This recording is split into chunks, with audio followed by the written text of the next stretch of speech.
ඔබට සුබ දවසක්. මොහොතක් සිතන්න මගින් ඔබ වෙතගෙන එන දේව වචනයයි මේ. ඍතු වෙනස් වන විට ඊට අනුකූලව වායුගෝලයද වෙනස් වේ. ඍතුමය වෙනස්කම් වැදගත්ද? ඔව්, ඒවා වැදගත්. දැපිරීම සහ අස්වැන්න නෙලීම, හිරු එළිය සහ වැස්ස තිබිය යුතු සේම සෑම දෙයකටම කාලයක් ඇති බව දේව වචනය පවසනවා.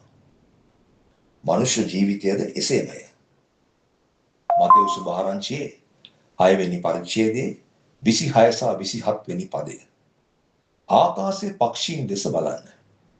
උන් වපුරන්නේවත්, කපා ගන්නේවත්, අටුවල රැස් කර ගන්නේවත් නැත.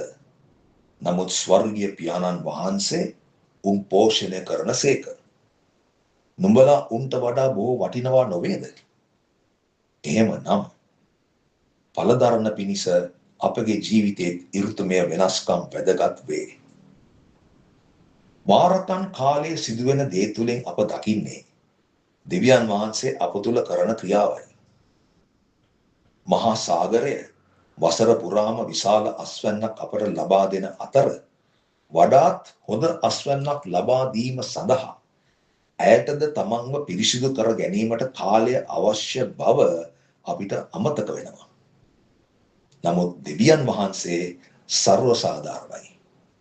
උන්වහන්සේ තමන්ගේ මැවිල්ල දෙස ඕනෑකමින් බලා සිටිමින් ඇයටද විවේකයක් ලබා දෙනවා තමාව සුද්ධ පවිත්‍ර කර ගැනීමට.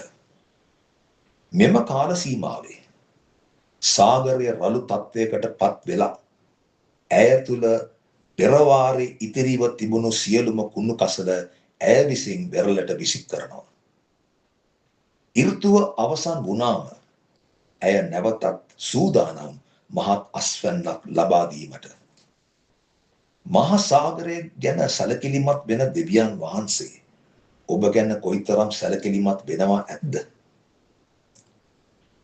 ඔබේ ජීවිතේ රළු තත්වයක් ඇති වෙන කල දෙවියන් වහන්සේට ස්තුති කරන්න. මත් නිසාද? ඔබ තුල ඇති අපවිත්‍ර දේ දෙවියන් වහන්සේ විසින් ඉවත් කරනු ලබනවා ඇත. එවිට ඔබ බොහෝ ඵල දරනවා ඇත. ඒක පුදුමයට කාරණාවක් නොවේද? එනම් මොහොතක් සිතා බලන්න. මම සහෝදර නෙවිල්.